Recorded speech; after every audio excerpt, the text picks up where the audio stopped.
Bonsoir, je suis Mathias et je vais vous parler des containers, en particulier les containers qui peuvent être utilisés pour démarrer une machine. Et vous connaissez qu'est-ce que c'est un container? À grosso modo, oui. Donc voilà, de toute façon, je vais faire une présentation bref sur ça. D'abord, je vais commencer un peu à parler de qui je suis, mais moi je travaille chez Red Hat. Je travaille à la partie des systèmes d'exploitation et aussi la partie virtualisation et des méthodes formelles. Et là, c'est mon GitHub, si vous voulez voir mon profil. Il y a pas mal de repositoires, comme ça vous pouvez savoir un peu où dans quel projet je travaille.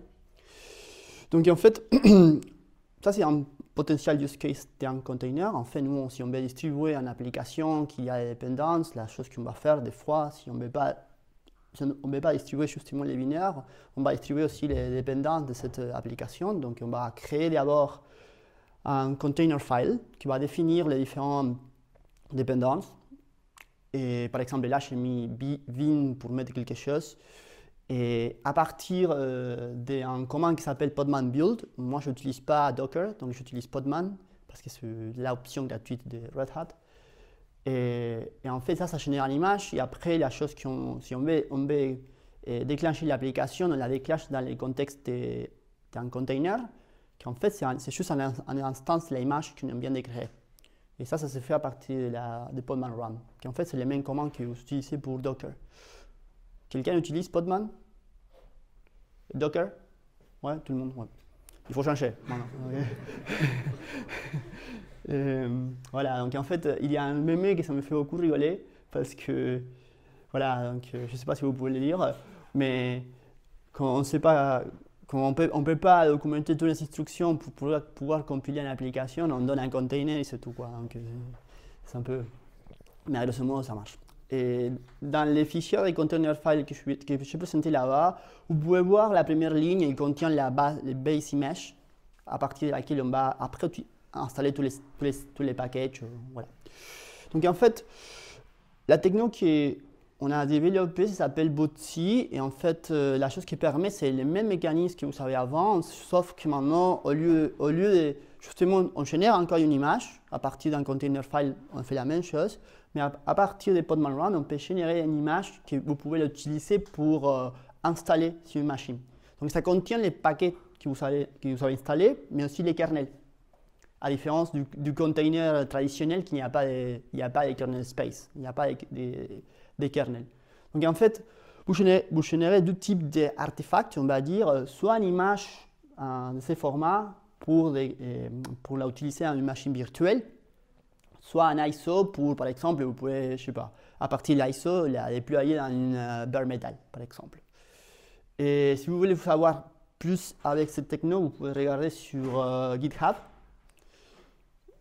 Et là, je vais vous faire un petit démo que je pense que c'est un peu plus intéressant que juste montrer des slides. Et donc, je vais essayer de partager cet écran. Voilà. Donc en fait, ouais, je fais un petit démo. D'abord, je vois pas l'exemple. Donc, d'abord, build. Voilà, ça c'est le commande basique pour créer une image, après pour déclencher un container. Ça c'est un container normal, donc si en fait, si on voit container for image, voilà, c'est la chose que je venais de montrer avant, il n'y a rien de nouveau. Et ça c'est pour créer un container normal, on va dire. Après, j'ai un autre script qui s'appelle build image, qui est un peu plus compliqué, je crois. Que ça, c'est les commandes pour générer l'image qui va être après déployée bare metal. Ou bare metal ou pas virtual machine. La première ligne, c'est les build, c'est la même chose.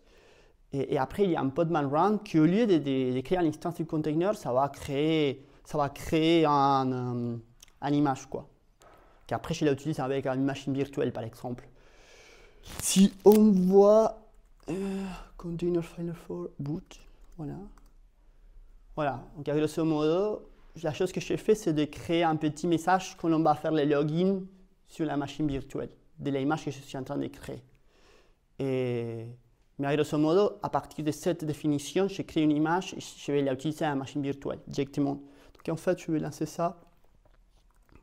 J'espère qu'il y aura assez de temps.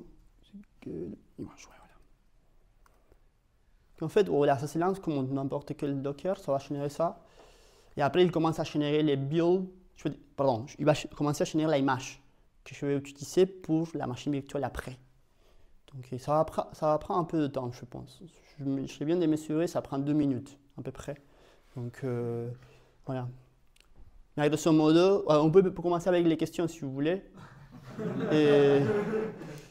Et voilà. Je ne sais pas s'il y a des questions. Dans quel contexte tu utilises cette solution? En fait, oui, je n'ai pas mentionné les use cases, mais ça, pour l'instant, moi en particulier, je l'utilise parce que je vais créer un distro, par exemple. Donc au lieu de, ça simplifie beaucoup la définition de la distro, mais aussi une fois qu'elle est déployée, ça se déploie, je ne sais pas comment dire en français, ça se déploie, ça se déploie comme un container. Donc ça veut dire si quelque chose change dans l'image originelle, tu fais à la machine qui s'est déployée, tu fais un bootc update et ça va juste changer la layer qui est déployée dans l'environnement. Donc ça simplifie beaucoup les choses.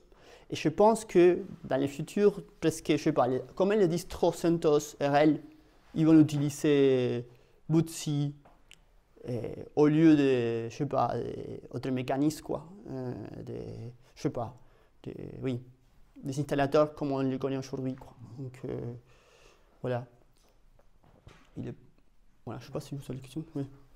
Quand tu parles de barre métal, c'est-à-dire qu'il n'y a pas d'OS qui est chargé dans le... Non, en fait, on génère un ISO, tu le peux mettre dans un CD ou n'importe quel dispositif, tu vois, dans ton machine et tu l'installes, quoi.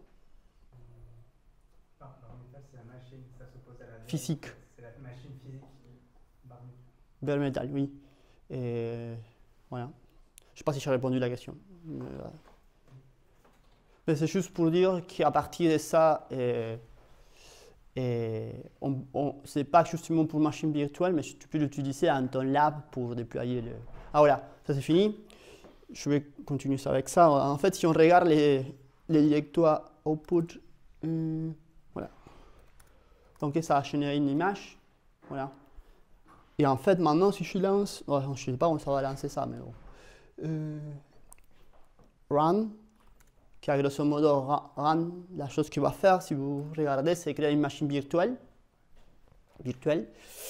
Et là, on va faire comme ça. Voilà. Et là, il faut trouver les... Donc là, il lance une machine avec le disque que tu as créé juste à l'instant. Ouais. Donc là, si... Attends, parce qu'en fait, moi, je...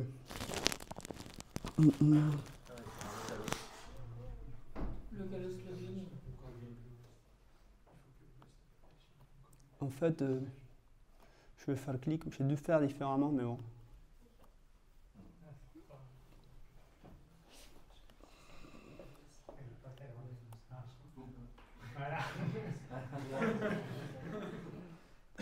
En fait, là, si vous voyez, il y a un login. Je suis désolé de la taille, mais il y a le login. Si je fais le login, oh, je ne le vois pas maintenant, désolé.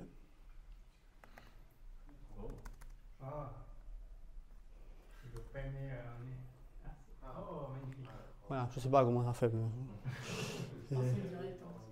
Alice, Bob. Voilà, bon, Hello World, c'est parce que je crée ça dans la container file. Je vous dis que je vais utiliser un message pour le login et ça, c'est la chose que j'ai créée. Voilà. Donc voilà, ça c'est l'image déployée comme une machine virtuelle. Mais sinon, la même image, ça peut être un ISO et tu vas avec ton pendrive USB key et tu la mets dans, tu l'installes dans ton machine physique, quoi, tu vois. Donc voilà, c'est bon. Bravo.